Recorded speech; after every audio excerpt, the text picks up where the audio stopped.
I wrote in secret, so even Mario didn't know about it. And thought you were having an affair. Thought I was having an affair because I was squirreling away at my computer. Whenever I used to walk in, I used to sort of close down my...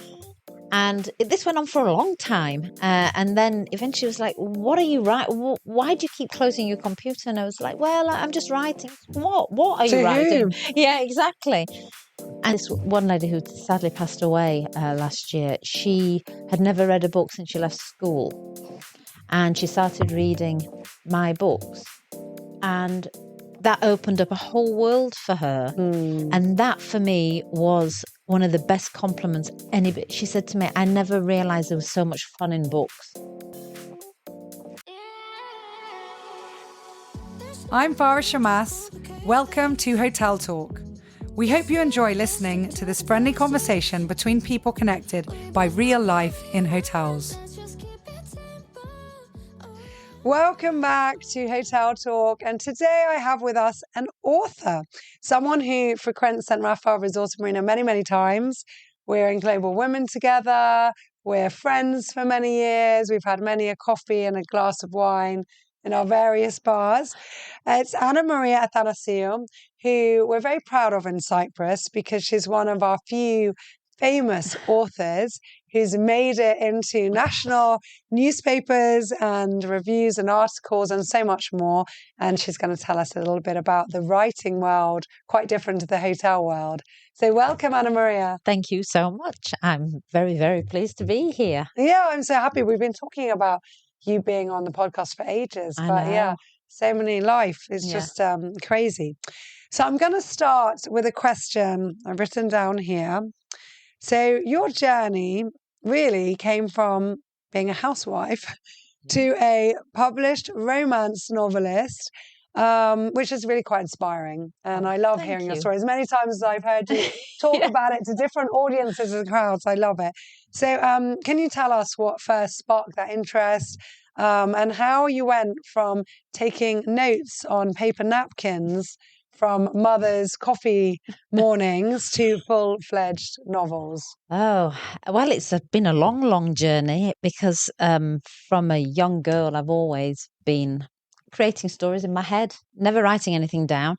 But as I got older, they got a little bit more complex, the stories. And in the early 2000s, as you said, I was a housewife. And I got bored because my kids didn't need me anymore. They didn't need mum to take them here, there, and everywhere. And I had more time on my hands. And I had a story that was inspired.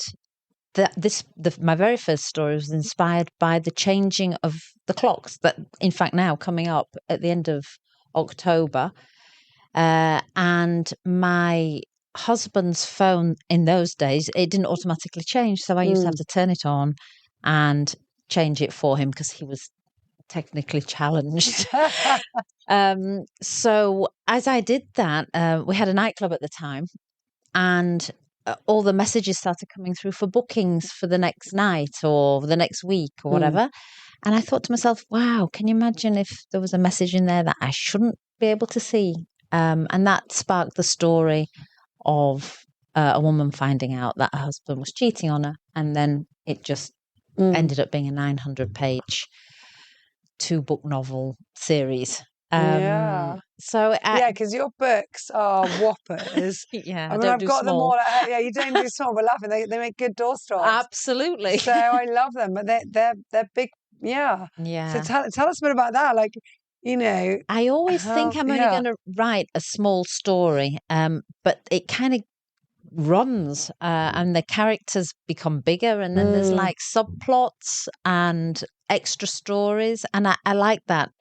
Those are the kind of books I like to read. Where it's not just one story. There's web. Several, web effects. I've heard a lot of authors say that the characters write themselves. They come alive themselves. Like you just start strange, and then it's true. That is exactly what it is. And because they're so real to me. I mean, it sounds bizarre, you know. They're my friends. Yeah, exactly. You know, they take residence in my head for such a long time, and they stay there. I still think about all my characters. Are they inspired by real life people? Some are, or elements of people. Them are, yeah. Some of the strong female older characters are definitely based on relatives, or a number of relatives.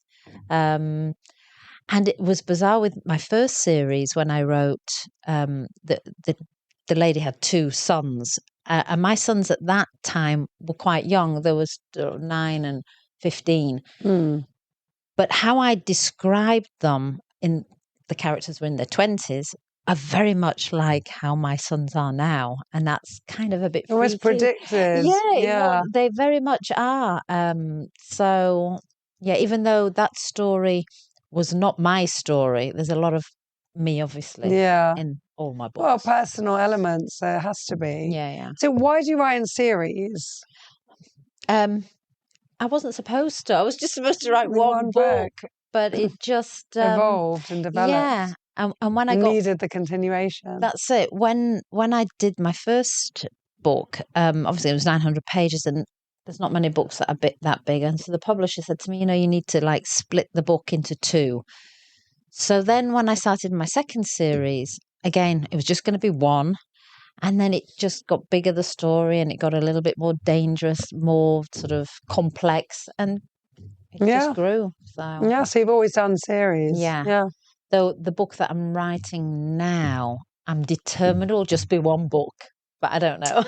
I'm going to quote you on that. When it's like a 10 book series, I'll be like, actually. Yeah. So tell us then, how did it all begin? I literally, my husband was working late at night, and I used to. Because he had his nightclub. Yeah. And then after that, we had the bookies. So again, working nights, and I was on my own. My kids were doing their own thing, and I just thought, you know what, I'm going to start writing this idea down. What I ended up doing was, because I wasn't very organised, whenever an idea came to me, I would scribble it, like you said, on napkins, on back of business cards, receipts, anything. If it was just a phrase or an idea, I didn't think for a moment that I could pick up my phone and actually dictate it. I never did that. Or even get myself a notebook would have been more. It's whatever's available in the mum bag. Exactly. I've got loads of notes. I'm all about lists and notes and quotes. And I keep finding things and go, I forgot to put that in. So that's what I ended up doing. And I would sort of chat to mums, and they would say something about somebody, and I'd go, oh, that sounds like an interesting thing. And then I would embellish it, obviously, and whatever. And especially the first book, because it's an older woman with a younger man, that actually came from a conversation. I have to be careful now. I'll be like, that was me. Yeah. So somebody we knew was marrying somebody that was a little bit older than her, but their son was sort of in their early 30s. And I remember turning around to this particular person and saying, can you imagine if like things shifted and she didn't end up marrying the father and ended up marrying the son? And that's what happened. No, she stayed with the father. I have heard of cases. Yeah. Let's not get into that. We're from a small island. Yes. Why are they saying our story? So that's where that idea came from originally. And I did toy with the idea, but morally I just couldn't do it. I just thought, no, I can't have her married to the father and have an affair with the son. No, it just felt icky. So interesting. And who are your readers? It's such a broad spectrum. My mom. Age, she's 79 now, so she's one of my biggest fans. And then then people like your mom. Yeah, people of that age, which I'm surprised about, really. But and then there's my age, in their late 50s, younger, and I've also had men read my books, which was a nice surprise for me. I've had messages from them, and I read your book, I really enjoyed it. I recently sent my latest series to an old friend of mine, and he said to me, I really want to read these books. I said, no, I'll send you some. So I sent him. but it's great because they give me feedback, and old friends have come out of the woodwork and found me and sort of, oh my God, I read your book, and I remember I can see so much of you in them. Oh, So that's it's so nice, so nice. Yeah. So we were mentioning just before we went live about reviews. I mean, there's so many review platforms and there's social media and everything out there. And I mean, I've heard people that not only read your books and love them, but also from you, having received letters from people who, they said it's made their day or year or transformed their life for some, one reason or another. But we all get, negative feedback and reviews. How do you cope with that? Because obviously coping with the positive is amazing. It's what makes it all worth it. But I mean, I've had that with one of my books, one of my kids' books. All good. And then suddenly, like 1 out of 5, this is not a book to give to a vegan kid, because I basically didn't say that all people are evil in the book. And that's what they, I don't know, obviously wanted. So how do you cope? I mean, I just ignored it, but how do you cope? Well, and it knocks your whole algorithm as well, so it's so unfair. Well, I'm a huge believer in, if you haven't got anything nice to say, just don't say it. Or send it directly, like constructive criticism. Yeah, I read so many books, about 3 a week. And wow. And there's many books that I think are awful, but I really and sometimes I just stop reading them. I don't carry on. And some of them are bestsellers and some of them are highly ranked, but I don't give them a bad review. I just, it wasn't for you. It wasn't for me. It doesn't mean it's a bad book. It just wasn't for me. So when, like the one specific review I remember that, like you said, I've had so many good reviews, and like you said, people personally getting back to me. This one specific one, I write romance, so they actually said it was too romantic. And I just was like, okay, read another genre. So what did you expect? That's what I write. If it was a thriller and it was romantic, I can understand it, but it's not. So, they said it was too sweet. It was just too much. And I was like, oh, yeah, okay, but that's how I write. Then why were you in that section of the bookshop? Exactly. Yeah. So, it does. And like I said, if it didn't bother me, but it does. I'll be honest with you, it does bother you. Because like I said, look, I'm focusing on that one review that was like that. And you get 100 good, and then you're like, that one person was mean. I mean, I have this one lady who sadly passed away last year. She had never read a book since she left school.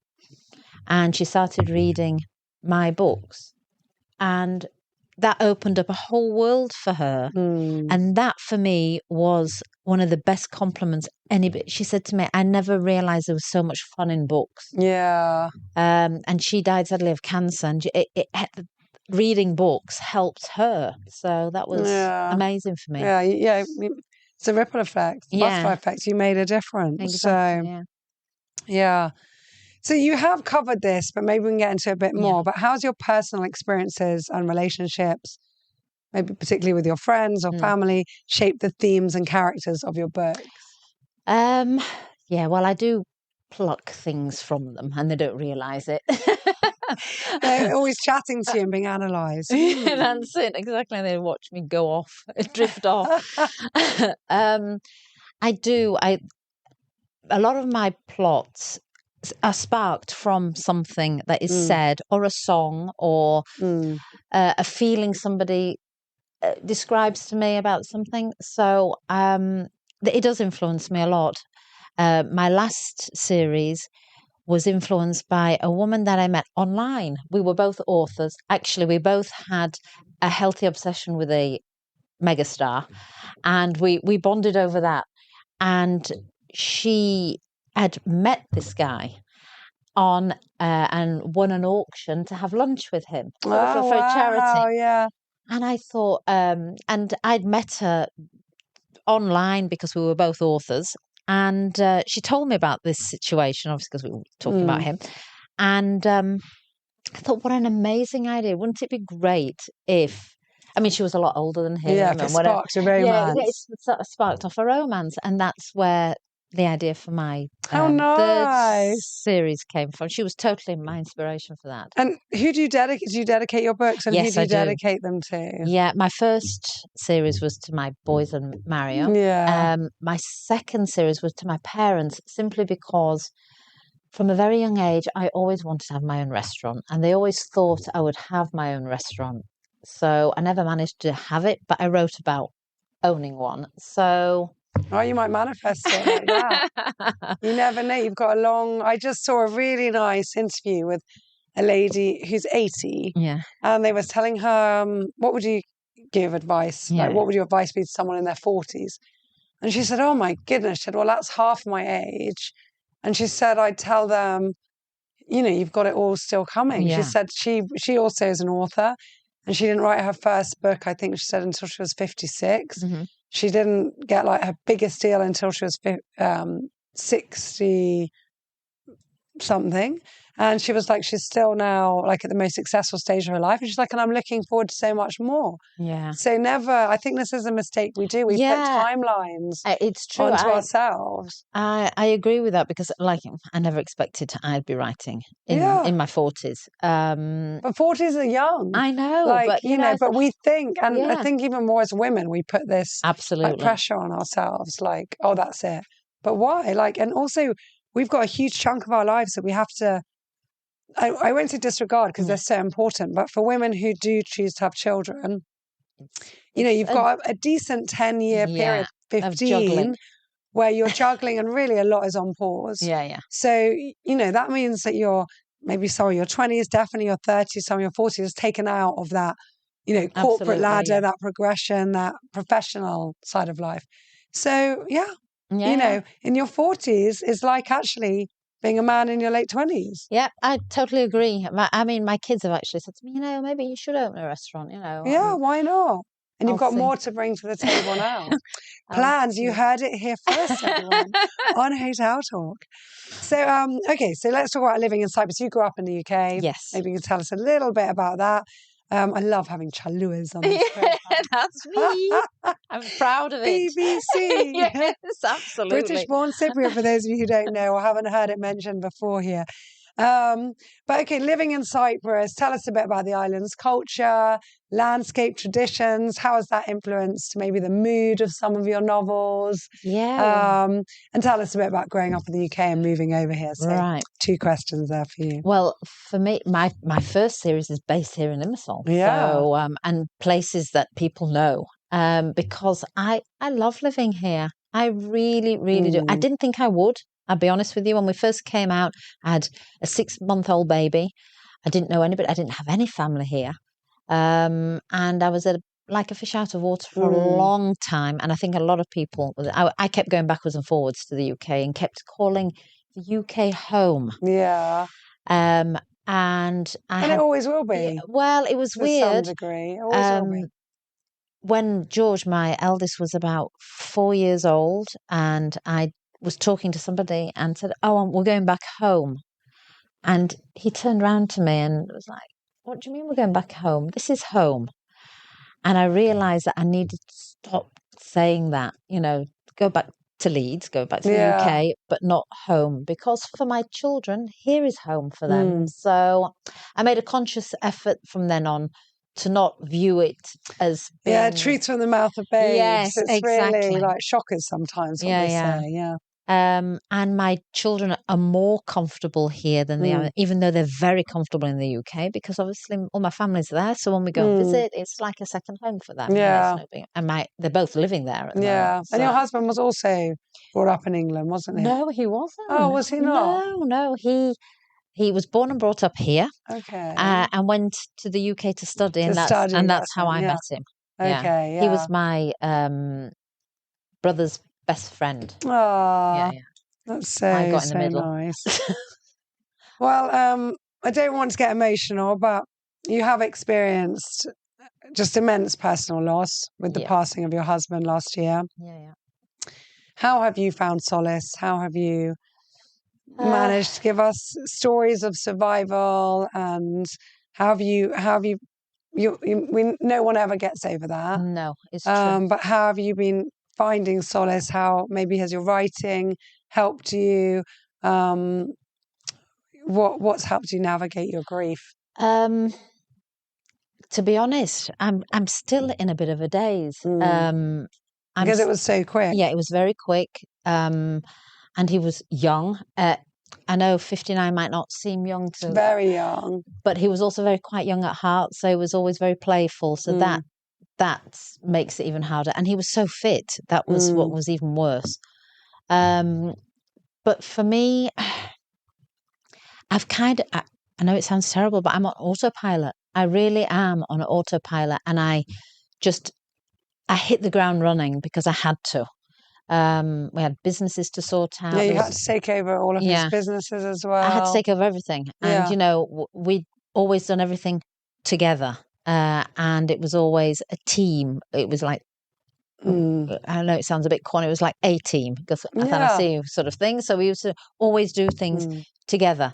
And from day one that we met, we were like this. So it's so hard now to turn around and he's not there.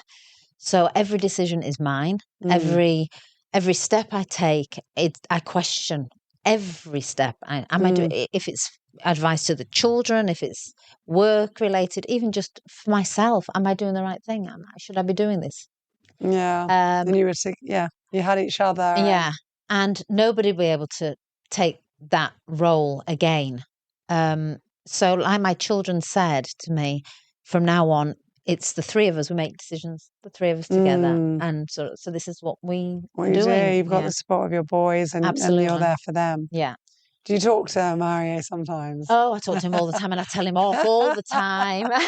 Still telling him off. Still telling him off. Yeah. No, I do. And I actually, when I used to listen to other women who'd lost their husbands before I did, I used to think they were crazy. What do you mean you talk about? You do. Yeah. Yeah, you do. You do, because their presence is still there. Yes, and, absolutely.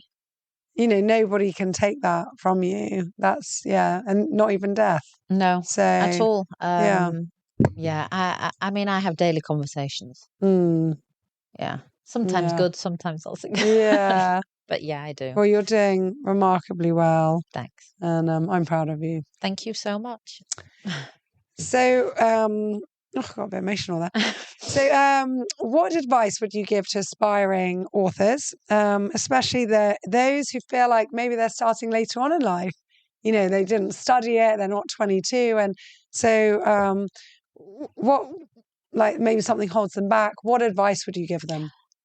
I had no experience, as you well know, I had no experience in writing or journalism or a foot in anywhere. And I wrote for myself. And I think that's very important. You need to write for yourself and be happy with what you're writing.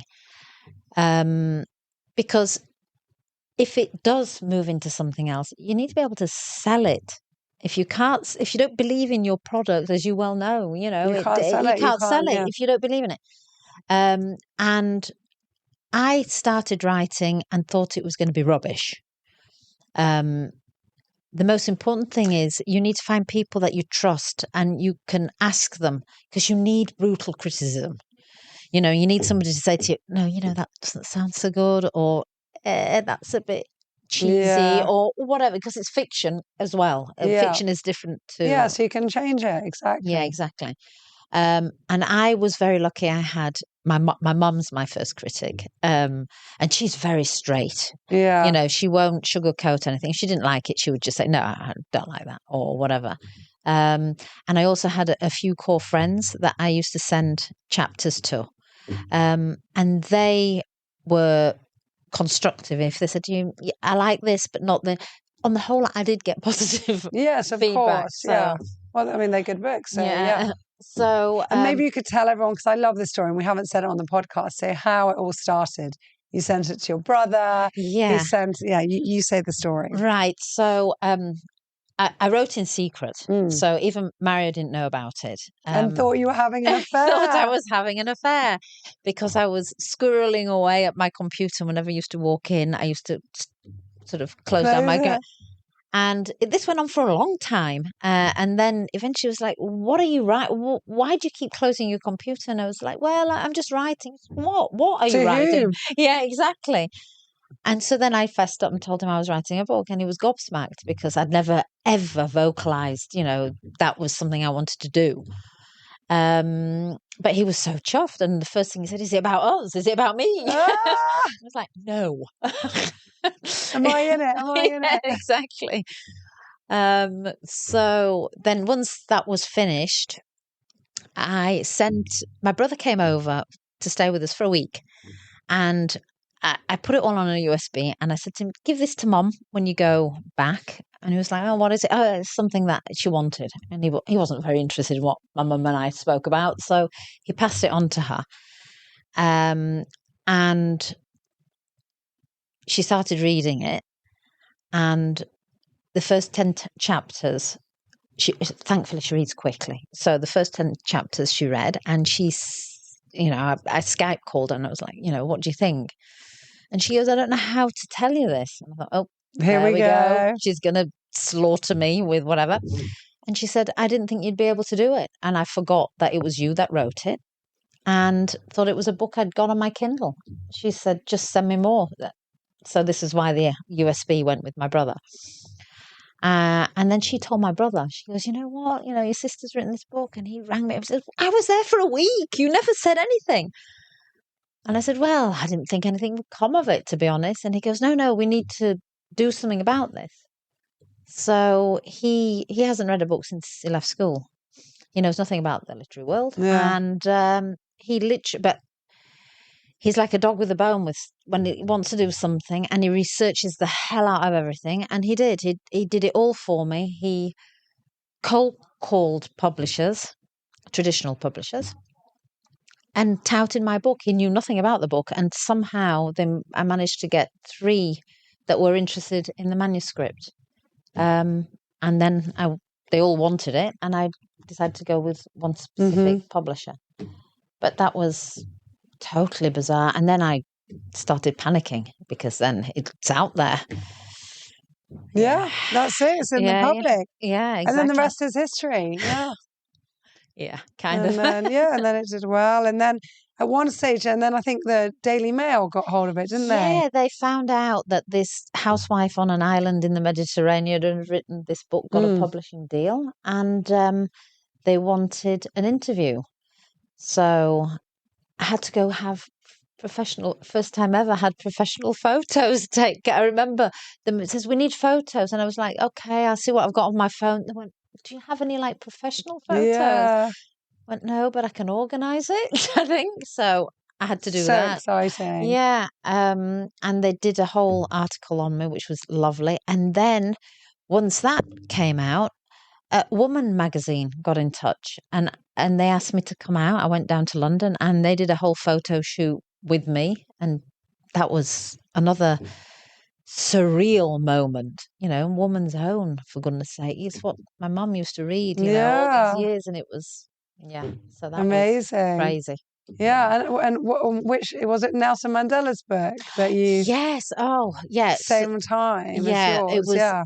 When Waiting for Summer came out, it was just before Nelson Mandela got assassinated, and his book Long Walk to Freedom, I think it is, was out. And my book came out at the same time, and I was outselling him for a very short space of time. But I was ranked number 2, and he was like number 10, I think. And I remember my brother, he says, Anna, you're outselling Nelson Mandela. I was like, what? I mean, it's amazing. I was actually unblocking the sink when he rang me up and told me that. So that's like a total reality check.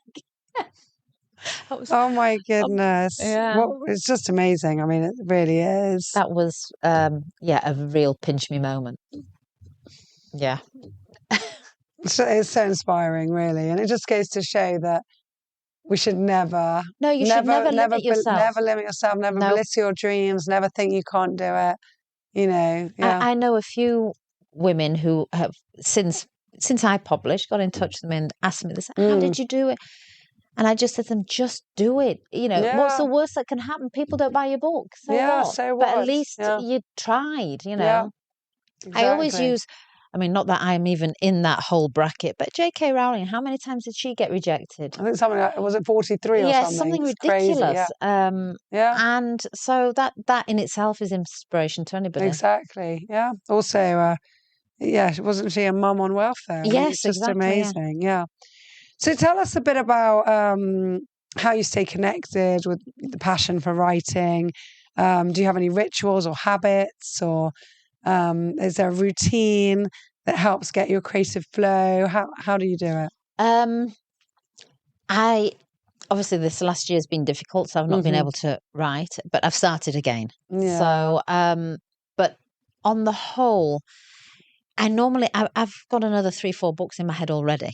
So I know but I can change them as I go along. So I might start writing a little bit or notes on one book and then not feel it. So then I move on to something else. And at the moment, the one I'm doing now is kind of drawing on what I've gone through to an extent, very, very loosely. Yes. It's, and that is what inspires me, I think. It's what I'm going through at the time. And to sit down and write, I need silence. A lot of my author friends want music in the background. No, I need absolute silence. I need nobody talking to me. And I'm in the zone, totally. Because I literally just jump in there and live what I'm writing. Yeah, live in that world with those characters. Yeah. And that's the only way I can write. I also write out of sequence, which is, I don't know how other authors write, but that's what works for me. and then you put it together like a puzzle. That's exactly it. Because I can visualize a scene and dialogue, and I need to get that down. Yeah. And then after you'll see where it fits in. Yeah, exactly. Michelle Adams, who's also a best-selling author, she's been on Hotel Talk and lives here.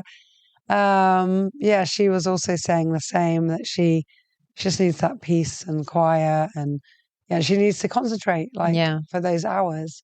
But I also, like you told me once, even just 200 words a day. Yeah, and then suddenly, if you think about it, if you just do 200 words a day, in 100 days, you've got nearly half a book. Yeah. So it's very important. Even if it's a phrase that I just write down, or it's like over the weekend, this weekend, I decided that's it. And I'm sitting down and doing some writing. And I managed to get about 5,000 words down, which is a lot for me because it's actually very tiring because I type really slow. I'm useless. Like my husband with the... I am appalling. I actually scribble things down with pencil first because it's quicker. Okay. And then I put them on. So it takes so much longer. I'm sure there must be an app somewhere that if you spoke, it would type it up for you. But then it's also not the same. No. But I like old school. I like writing things down and then retyping them. Yeah, and then editing takes sometimes I do it on my phone, but then I'm like, you lose your thought process even more because you've got to go back and change the words, and then it's just easier to take a bit longer to type it, but do it correctly. Well, what I made the huge mistake of when I was typing, I would look and see all the spelling mistakes, the things that words are mushed together, and then I'd go and correct them, and then I'd forget what I was saying. So now I don't even do it. I just until it's all as it comes. The flow. Yeah, keep the flow coming. And then it just looks like Dutch. Yeah. So what would you say has been the most rewarding part of your journey so far? Meeting readers. Oh, honest to goodness, it's always about the people. Yeah. It was great having my bestseller thing and what. I mean, I felt wow. Firstly, it's like that imposter syndrome. Little old me did this.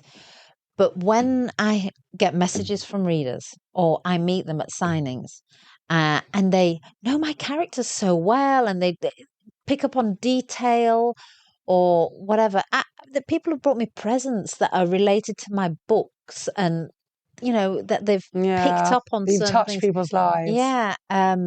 And I love that. I just love it that they like what I do, and that they appreciate it. And also, a lot of them have started writing because of it. So that's, for me, honestly, it really is. Inspiring. Yeah. What's your favourite book? Can you tell us which one was that you've written? Oh, Something you've got a soft spot for.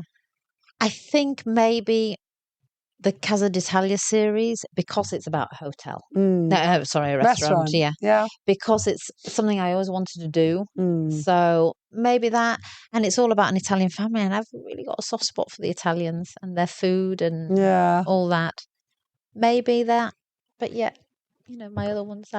You love them all. It's like choosing your baby. So, favourite quote? I ask everyone this. Right. Well, I'm caught off guard with that one. But I remember seeing in a film, and I can't remember the film now, but it was a very old-fashioned way of thinking. But I know I stick to it, that you should treat everybody like they're a gentleman or a lady. And I do that because it makes the other person feel either accepted or valued. And I think we all want that, to feel accepted and valued. So I always try and treat everybody as they are ladies and gentlemen. I love that, because so many people say treat everyone as you'd like to be treated, but a lot of people don't treat themselves very well and are not good enough to themselves.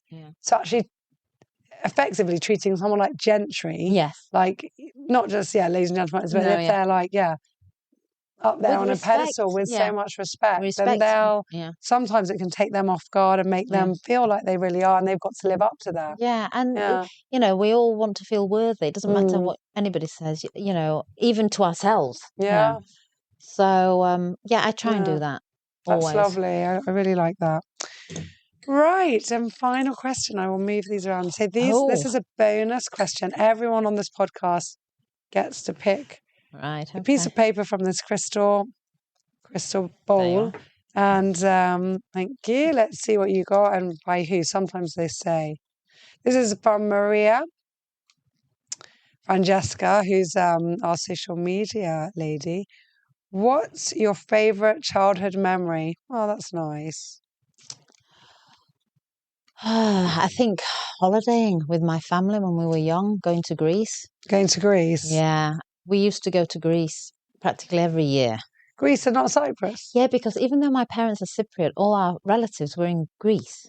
Ah. So we used to go, and I think that for sure, it was because growing up in the 70s, not many people in England in the 70s were getting on a plane and going to Europe. They were going to Skegness and Scarborough and Bridlington. And I remember coming, when you used to come back from school, and what did you do on holiday? And we went, and I'd be like, I went to see the Parthenon, and we had souvlaki, and we were on the beach. So exotic. Yeah. And Who is she? Yeah. And I tried water skiing and that kind of thing. Yes. So that for me, I mean, I didn't realize it at the time, how precious and how privileged I was to be able to do that. Having that dual international thing. So and I had, my brother and I had fantastic holidays. I remember one summer we spent a whole summer with my auntie and uncle. We flew on our own and flew back on our own, and we had an amazing time. Really, really fun. Well, you're very close to your brother, so it's also nice. Yeah, memories. Yeah, we did everything together. Yeah. He picked out my husband, really, when I think about it. And he's still next to you now, isn't he? And it's lovely to have siblings. It is. Anna Maria, thank you so much for being here. We finally did it and recorded just a snippet of what I know about you, and there's so much more, and you're really very inspirational. Thank you. Because you're ultimately a lovely person. Oh, you're so sweet. So are you. Oh, thanks. So, all the best, really, in everything. We didn't mention your new role as a bookie. Yeah. Get into that. But yeah, I can't wait to see what else is in store, what other books you've got up your sleeve, and that restaurant that is just waiting to materialize. So, and you're a fantastic baker. We didn't even go into that. Yeah. And now with vegan cakes, yes, we're very privileged to get treated to some. So, yep. All the best always. Thank you for being on Hotel Talk. And thank you for having me. Hope you guys have enjoyed this episode. Thank you for listening, and don't forget to hit that subscribe button because it helps us more than you may realise. If you are planning on coming to visit us at St. Raphael Resort and Marina, feel free to email our reservations team quoting Hotel Talk and receive an exclusive offer just for you. We look forward to seeing you soon, hearing your feedback about our show, and producing many, many more interesting episodes just for you, our listener, and our valued guest in mind. Thank you so much, and take care.